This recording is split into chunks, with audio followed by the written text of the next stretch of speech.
రాబోయే తరాలన్నింటినీ కూడా ఇమీడియట్గా మనమే గొప్ప స్కిల్ ఉన్న వ్యక్తులుగా మార్చేద్దాము. దానికోసం మనం ఎలాంటి ప్రయత్నాలైనా చేద్దాము. ముందు అందరూ అనుకున్నట్టుగానే ఎడ్యుకేషన్లో మార్పు వచ్చినట్లయితే ఆ మార్పు ఒక్కొక్కసారి అదర్ పాతాళానికి తీసుకెళ్ళవచ్చు, లేకపోతే ఉన్నత స్థితులు కూడా తీసుకెళ్ళవచ్చు. అది మనం చేసే మార్పుల మీద ఆధారపడి ఉంటుంది. కాకపోతే మన కేంద్ర ప్రభుత్వం వాళ్ళు మాత్రం తప్పనిసరిగా మేము ఉన్నత స్థితికి తీసుకెళ్తామనే ఉద్దేశంతో మనకి నేషనల్ ఎడ్యుకేషన్ పాలసీ 2020 అనే దాన్ని ప్రవేశపెట్టిన తర్వాత రణగొండ పనులు దాని మీద ఉంటాయి. వీరు సరిగా చేయడం లేదని కొందరు అనుకుంటే తెలుసో తెలియదు చాలా మంది వీళ్ళు చాలా బాగా చేస్తున్నారు అనుకునే ఆలోచన కూడా మనం ముందు పెడుతున్నాం. కొందరైతే ఇదేదో ప్రజాసేవ కోసం కాదు ఈ ఎడ్యుకేషన్లో మార్పు, కేవలం రాజకీయ మనుగడ కోసం ఒక వర్గం ప్రయత్నం చేస్తున్నది, దానికి అనుగుణంగానే ఈ మార్పు జరుగుతున్నది అనేది కొందరి ఆత్మే. మనము ఏది ఏమైనప్పటికీ కూడా ఒక విషయం గ్రహించాలి. ఎట్లా ఒక వర్గం తన కోసం ఇది చేసుకోగలదయ్యా అంటే నిజంగానే 2023 నుంచి NCF నేషనల్ కరికులం ఫ్రేమ్వర్క్ అనే దాని ద్వారా ఏ సబ్జెక్టుకి ఏ క్లాసులో ఎంత అవధి వరకు మనము విషయాన్ని సేకరించి పిల్లల ద్వారా పిల్లలకు తెలియజేయాలి అనేది పెద్ద అడ్వెంచర్. ఆ అడ్వెంచర్లోనే మనము మనకు అనుకూలంగా చేస్తున్నామా, ప్రజల శ్రేయస్సు కోసం చేస్తున్నామా అనే విషయం తెలిసిపోతుంది. మరి ఈ NCF 2023 national curriculum framework curriculum అనేది ముఖ్యంగా అసలు మనం ఏ లెవెల్లో 1వ తరగతికి ఏం పెట్టాలి, 2వ తరగతికి ఏం పెట్టాలి, 3వ తరగతికి ఏం పెట్టాలి, ఈ విధంగా ప్రతి సబ్జెక్ట్కి సంబంధించి నిష్ణాతులతో చర్చించి అవుట్లైన్స్ తయారు చేస్తే ఆ అవుట్లైన్స్ మనకి కరికులంగా వస్తుంది. ఆ కరికులం నుంచి సిలబస్ తయారవుతుంది, సిలబస్ వస్తాయి. ఆ సిలబస్ నుంచి వాటి గ్రంథాలు వస్తాయి. ఆ గ్రంథాల నుంచి పిల్లలు విషయాలు నేర్చుకోవడం మొదలు పెడతారు టీచర్ల ద్వారా. ఇది అసలు విషయం. కానీ కరికులం పూర్తిగా ఫ్రేమ్ అయ్యి కాకముందే మనకి తెలుసు ఫలాని సబ్జెక్ట్లో ఈ చాప్టర్ మేము తొలగిస్తున్నాము, ఫలాని సబ్జెక్ట్లో ఈ చాప్టర్ తీసివేస్తున్నాము. ఉదాహరణకి బయాలజీలో మేము డార్విన్స్ థియరీ ఆఫ్ ఎవల్యూషన్ మేము పూర్తిగా ఎత్తివేస్తున్నాము, లేకపోతే కొంతగా ఎత్తివేస్తున్నాము.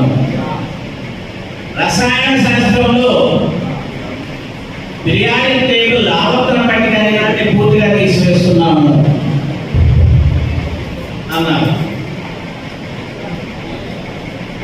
సామాన్యులంతా కూడా ముఖ్యంగా విద్యార్థులకు 2 చాప్టర్లు పోయిన తర్వాత మనకి సుఖంగా ఉంటుంది కదా, వెరీ గుడ్ అనుకుని ఉండవచ్చు. కానీ కొంచెం ఆలోచించిన వాళ్ళకి మాత్రం ఇందులో ఏదో పొరపాటు జరుగుతున్నది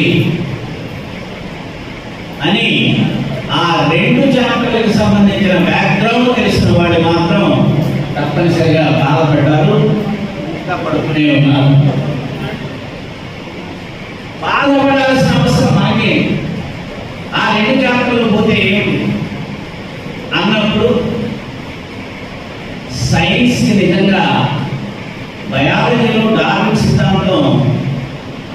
జ్ఞానం అయితే ఫిజికల్ సైన్సెస్లో పీరియాడిక్ టేబుల్ కనుక సరైన అవగాహన ఏర్పడినట్లయితే సమస్త భౌతిక శాస్త్రాలు కూడా ఫిజిక్స్ కానీ కెమిస్ట్రీ కానీ అస్ట్రానమీ కానీ అన్ని సబ్జెక్ట్స్ కూడా తేలికగా అర్థం చేసుకోవచ్చు అనే విషయం ఎవరికైనా తెలిసింది. మరి అలాంటి చాప్టర్లే అవి రెండు అయితే వాటిని తీసివేయాల్సిన అవసరం ఏముంది? డార్విన్ సిద్ధాంతం బేసిస్ మనందరికీ తెలుసు. ఎట్లా జీవ పరిమాణం పరిణామం జరుగుతుందో, జీవ పరిణామంలో క్రమక్రమంగా ఎట్లా మార్పులు వస్తున్నాయో ఉదాహరణకు విశదీకరించిన తరువాత మనిషికి ఆలోచన మొదలవుతుంది. అరే ఏమిటి, ఒకే జంతువు ఇంకో జంతువులాగా మార్పు వస్తుందా? మనిషి ఏంటో కోతి నుంచి పుట్టాడంటున్నారు, నిజమేనా ఇది? మనిషి కోతి నుంచి పుట్టాడు అంటే అక్కడ కోతికి జన్మించాడని కాదు. కాలక్రమాన ఈ కోతుల నుంచి వచ్చే మనుషులకి ఆ పరిసరాలన్నీ కూడా కోరిక రూపంలో జీవించడానికి వీలైనటువంటి పరిస్థితులు ఏర్పడతాయి. మరి కొత్త పరిస్థితుల్లో వాటికి అనుగుణంగా మార్పు రావాలి అంటే ఆటోమేటిక్గా ఫిజియలాజికల్ చేంజెస్ బాడీలో మార్పులు వస్తాయి, అవయవాల నిర్మాణంలో మార్పులు వస్తాయి, అవయవాల ఉపయోగాల్లో కూడా మార్పులు వస్తాయి. ఉదాహరణకి చిన్న చిన్న చెట్లు మొక్కలు ఉన్న ప్రాంతాల్లో జిరాఫీలను పరిశీలించినప్పుడు మెడ చాలా చిన్నగా ఉన్నట్టు పరిశీలించారు.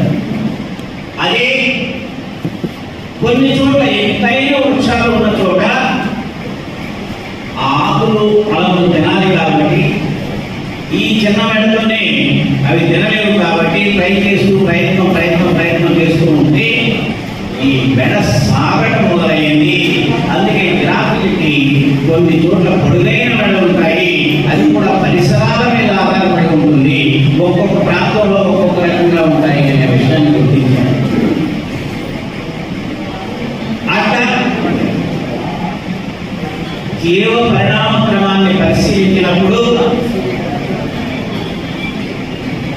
జన విజ్ఞాన వేదిక దేవుడికైతే ఎగనిస్ట్ కాదు, కానీ డార్విన్ సిద్ధాంతాన్ని నమ్మినప్పుడు తప్పనిసరిగా దేవుడి యొక్క ప్రయత్నం పెద్దగా అవసరం లేదేమో అనిపిస్తుంది. ప్రకృతిలోనే ఈ మార్పులు జరుగుతున్నాయేమో అనిపిస్తుంది.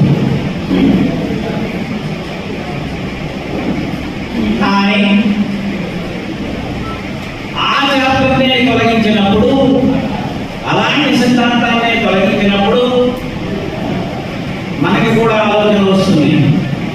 ఏంటి, ఇలాంటి ప్రభావాన్ని డార్విన్ సిద్ధాంతం చెబుతుంది కాబట్టి దీన్ని ప్రయత్నపూర్వకంగా తొలగించాలనే అనుమానం కలుగుతుంది. అదేవిధంగా ఆవర్తన పట్టికలో ఉన్న ఎలిమెంట్స్ వాటి చరిత్ర ధర్మాలు చూసినట్లయితే ఆటోమేటిక్గా మనకు అర్థమయ్యేది ఏంటంటే మనకి ఏ మాయా మంత్రాలు అవసరం లేదు, ఏ ఇతర శక్తులు కూడా అవసరం లేదు.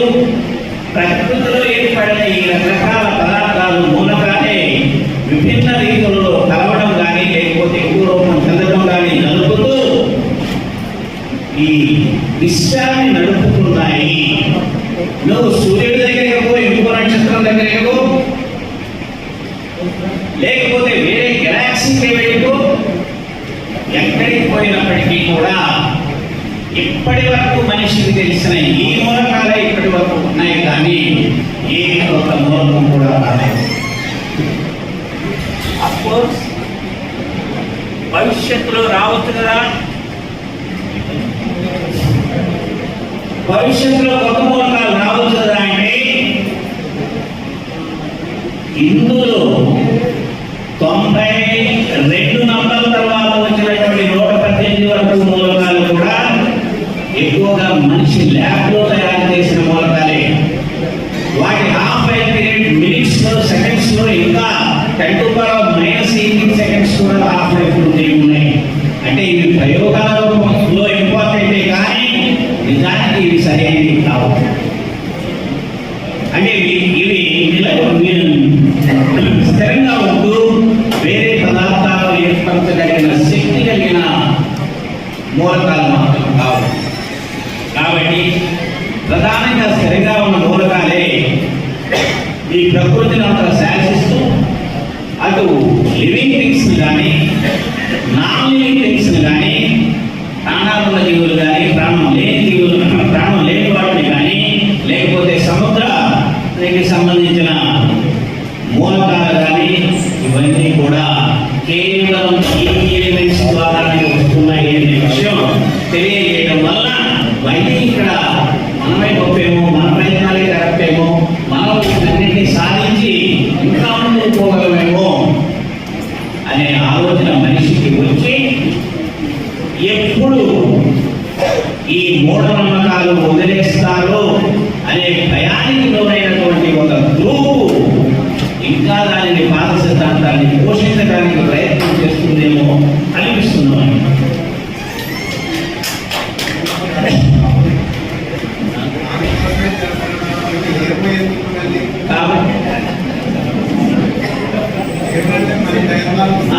జన విజ్ఞానం అయితే కొన్ని నియమాలు ఉన్నాయి.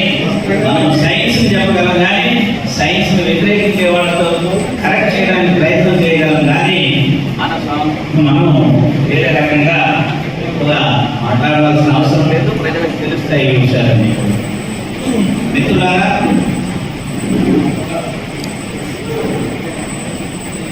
నేను ముందు డైరెక్ట్గా ఎలా మార్పులు తెస్తానులే ఎన్సీఎఫ్లో కరికులంలో మార్పులు చేసి టెక్స్ట్ బుక్స్ ఎట్లా రాయగలంటే అదంతా జరిగేది కాదు.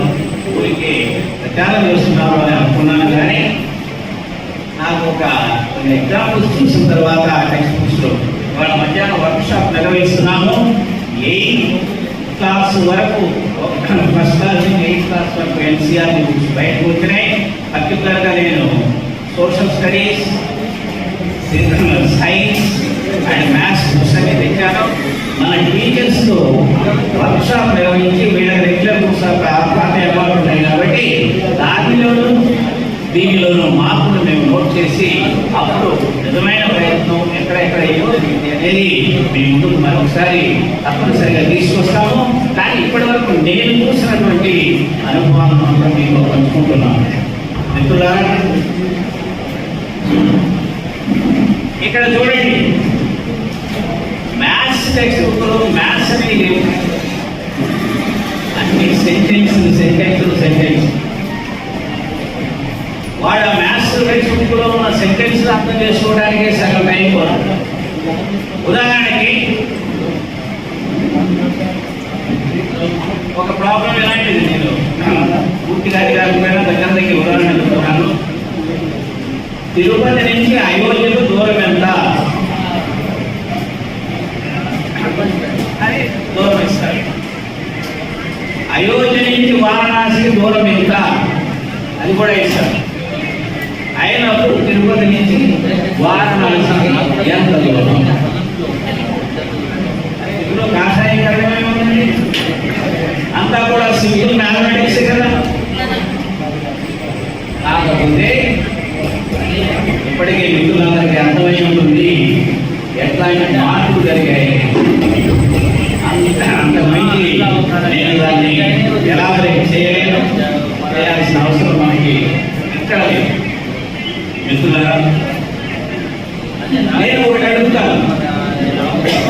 పెద్దలు, ప్రభుత్వాలు ఉన్నాయి, దేశం బాగుపడాలి అంటే ఎడ్యుకేషన్ ద్వారా ప్రజలందరినీ కూడా నైపుణ్యత కలిగిన వాళ్ళగా తయారు చేయాలి. విద్య అనేది నాలెడ్జ్ కోసం, నైపుణ్యం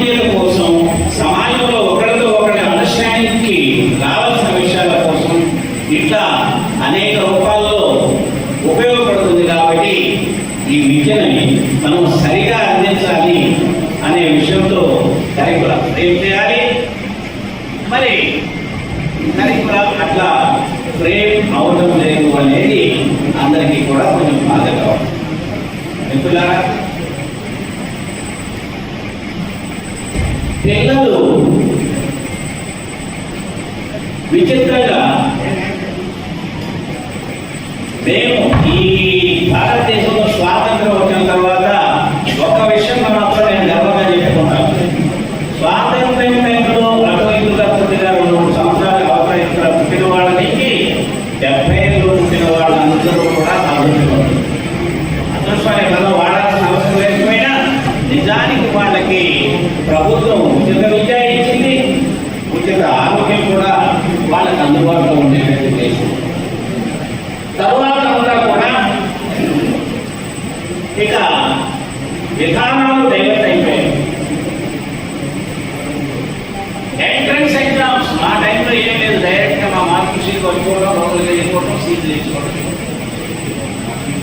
కానీ అనూహ్యంగా ఈ ఎంట్రన్స్ ఎగ్జామ్స్ వచ్చినాయి.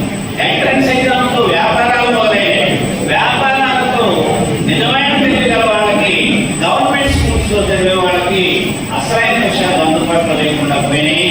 ఈ వ్యాపారస్తులే అన్నింటినీ కంట్రోల్ చేయడం మొదలయ్యేసరికి ఇక మనం అంతా కూడా వాటి చివరికి రిక్షా కొట్టుకునే ఆయన కూడా తన పిల్లవాడిని ఈ వ్యాపార ఈ ఎంట్రన్స్ ఎగ్జామ్స్ తీయాలి, తీసేసి స్ట్రాంగ్ గా చేసి మనం ఏదో మార్పు తేవాలి అంటే అది చాలా వాస్తవం, చాలా గొప్పది. కానీ దానికి ప్రాక్టికాలిటీ ఎక్కడ దగ్గరలో ఎక్కడైనా కనపడుతుందా అనేది.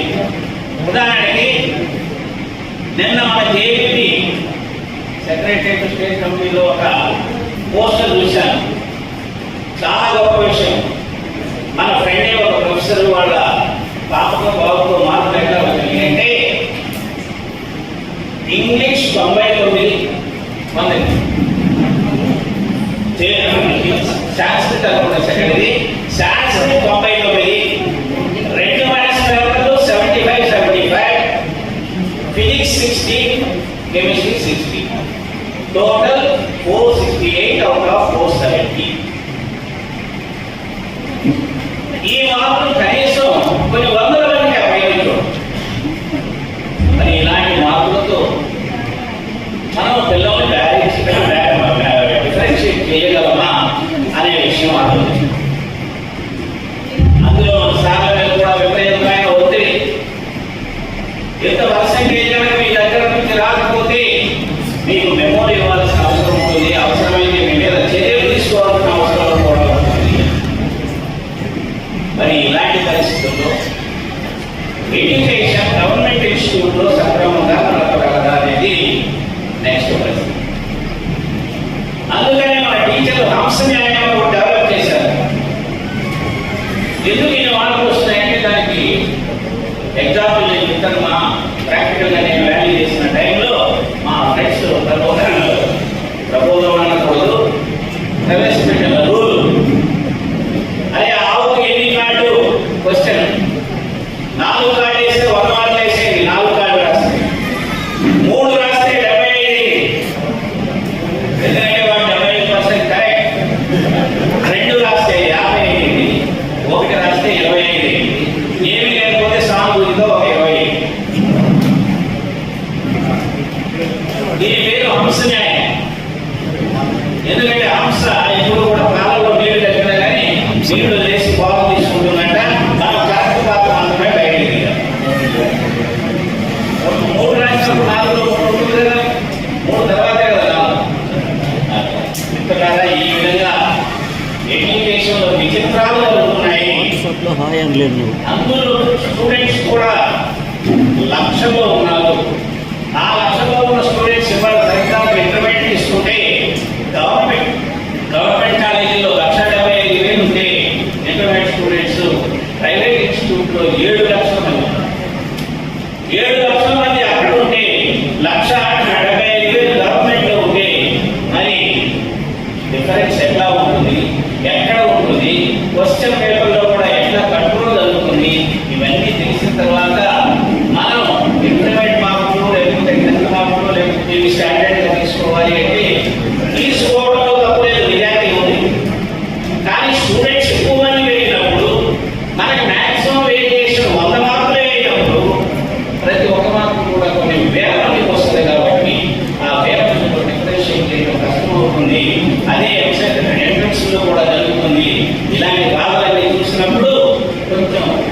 దీనికి ప్రత్యేకంగా ఒక వర్గం ఆలోచించి వాళ్ళ అనుభవాలను ప్రవేశపెడితే తప్పితే ఇక్కడ కూడా మనం ఫెయిల్ అవుతాం.